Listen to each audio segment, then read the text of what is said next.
Hi, I'm Guthrie Govan, and I've been asked by the good people at Licklibrary to do a little talk on alternate picking and how you can build up speed, how to work on your alternate picking technique. I suppose we should start by thinking about the nature of the pick you use. I'd like to try and sell you two ideas. One, life is a lot easier if your pick is quite thick and rigid and isn't going to flap about. The basic logic behind this is best understood if you think about a writing analogy. If you were trying to write with a rubber pencil, what the end of the pencil would actually end up doing would be a combination of what your fingers told it to do and what the rubber felt like doing. Obviously, you want to cut out that unpredictable element. You want the end of the pick to do exactly what it's told. So the thicker and more rigid that pick is, the better chance you've got. Also, I think you get a wider dynamic range with a thick pick. You can really dig into a note a lot more. The other thing that I've seen hold back a lot of people trying to work on their picking is what happens at the point of your pick. I think it's very, very helpful to have a pointed pick rather than a rounded one. Because if you just think about the nature of the pick, it's going to take you less time to get that point from one side of the string to the other. So grab that pointy pick, that pointy thick pick, and let's think about the mechanics of alternate picking. The general idea behind alternate picking is whenever you do a downstroke, rather than following it with another downstroke, you might as well use that upward motion that your hand's doing in between the two downs and play another note with that. So in other words, if you've got a string of notes to play, you should be picking down on the first one, up on the second one, down on the third, up on the fourth. I needn't go on. All right, so basically what you need to do with your pick is make sure there's not too much of it sticking out and that you've got a firm grip on it, that it's a firm connection between what your hand is doing and where you're touching the string.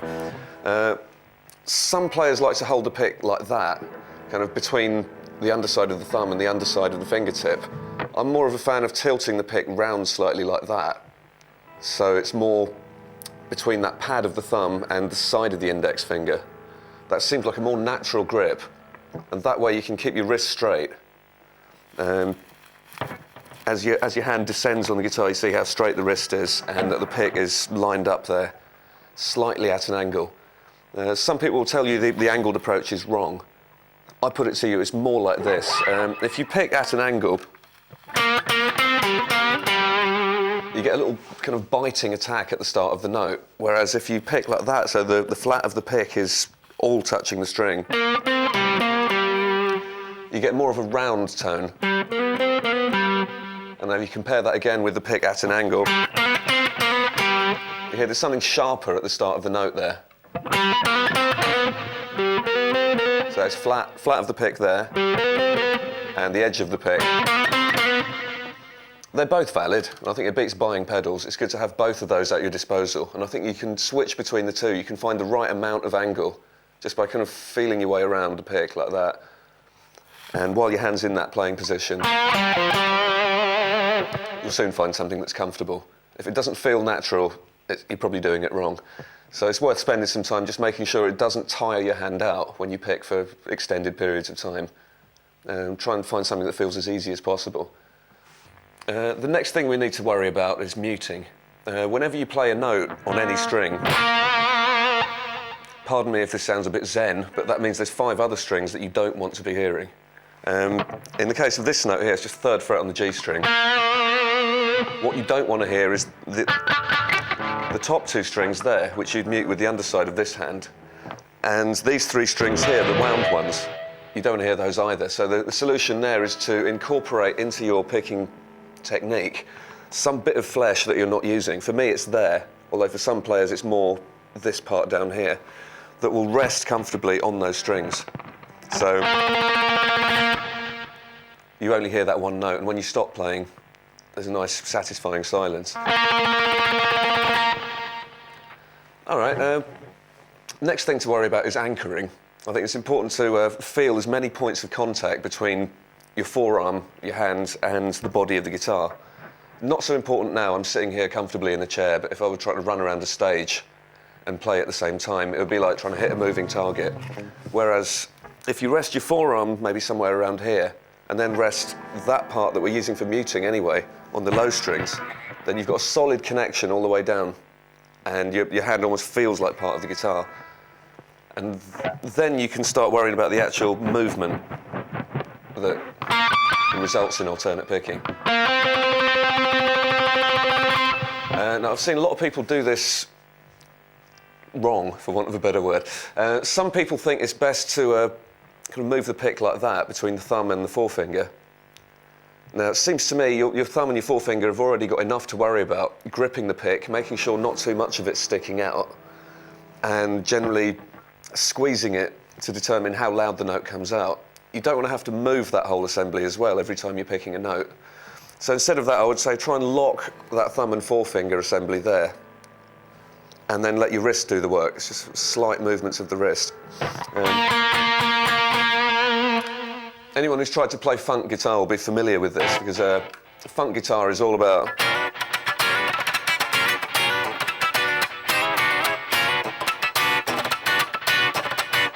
and it's more clear there when the movement is exaggerated to cover more strings that it is the wrist doing the work. Now, I've seen some players get great results picking from the elbow like that. I think the problem there is after about 10 seconds of intense picking, you start to seize up along here, and you don't want to be seizing up. I think moving from the wrist ultimately is the most comfortable way to do it, and therefore the way that you're going to be able to sustain for the longest period of time. And no one should be hurting themselves in the name of practice. So, all right, let's take a look at the most basic exercise I can think of for working on your alternate picking. And that's the one where you just take one note and pick it down, up, down, up, down, up. And then gradually try and speed it up, aiming for evenness of the notes.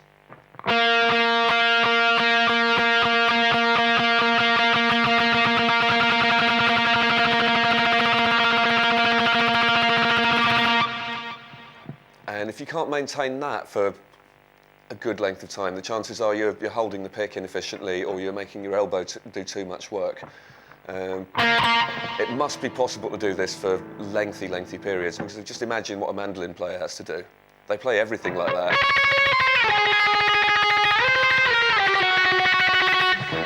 All right, so if you think from that perspective, alternate picking really isn't anything to be worried about.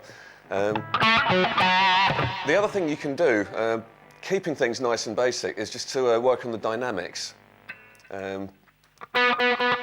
One of the most important factors in music is just the volume at which you play any given note. And I think it's interesting just to start with a really quiet note and gradually build it up. And down again.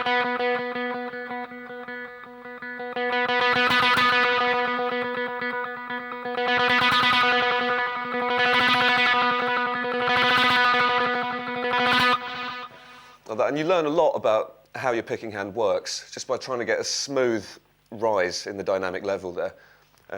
When you've got a clean sound like that, it tends to mean that the note gets louder and softer, but even if you've got a lot of gain going on, it will still make a difference to the sound. The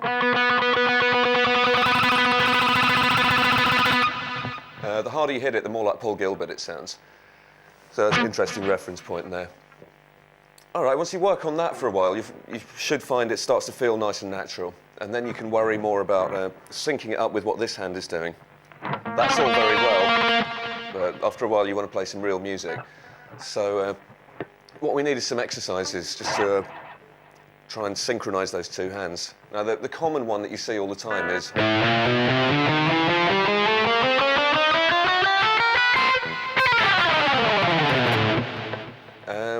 and that's all well and good, but the chances of you using that lick at a gig are fairly minimal. So instead of that, I think we should concentrate on scale-based exercises that actually fit over chords. And with that in mind, let's have a look at this one.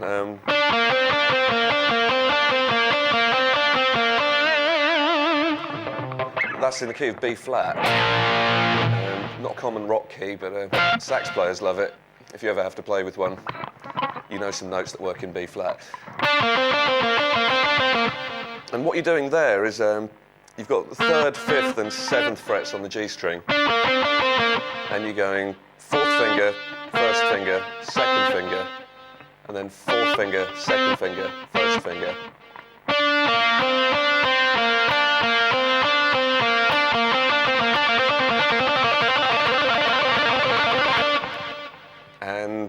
As you speed that up, you'll find that you reach a point where you can't concentrate on every individual note anymore.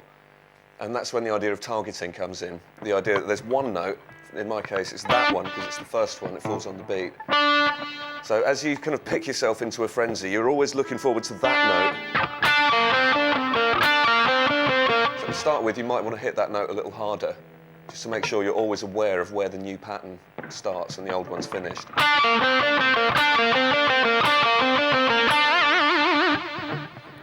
And that'll stand you in good stead. After that, if you want to extend that a little bit, the next thing to do would be to make this assumption. Right, I'm using notes from the B-flat major scale. Let's look for other notes from the B-flat major scale on that same string. There's one there on the 8th fret, 10th fret, 12th, 14th, 15th, 17th, 19th. I'll stop there. So that means you can take that same basic pattern and use different groups of 3 notes.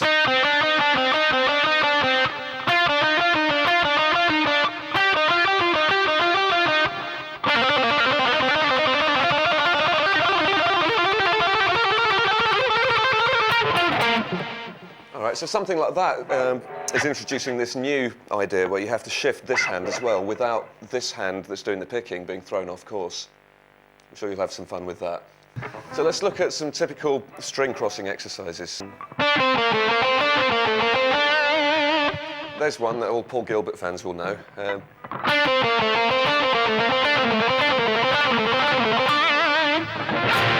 Once again, a B-flat major note, but this time crossing strings there. So you've got this one note on the 7th fret on the G string, and then 10, 8, 7, 8.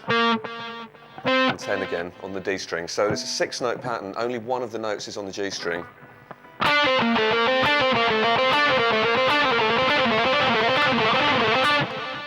And it's worth checking out whether you can do that starting on a downstroke or starting on an upstroke. It feels very, very different. You'll probably find one way is easier than the other. But depending on what sort of player you are, it might be that you prefer starting on a down, or it might be that the up is easier.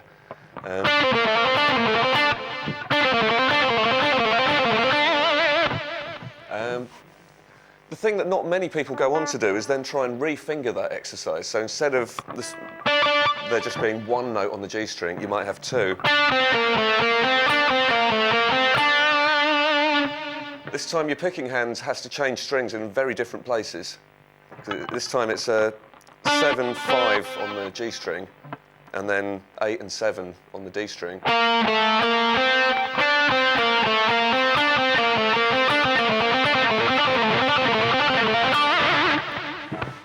And then you can take that to logical extremes, move down another scale position, and re-finger it. It's still the same melody. So you've got 7, 5, and 3 on the G string, and then just this solitary 7 on the D string, and then straight back to the G.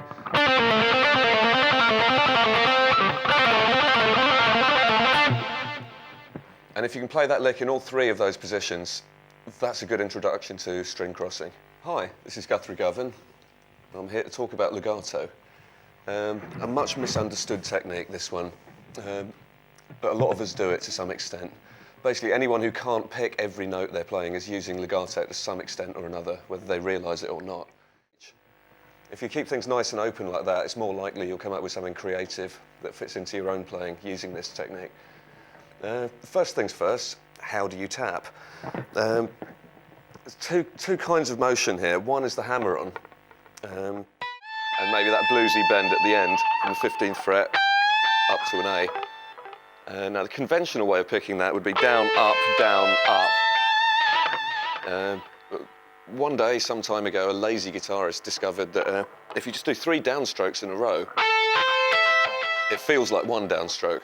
You're saving a lot of movement, and the upshot of that is you can play quicker.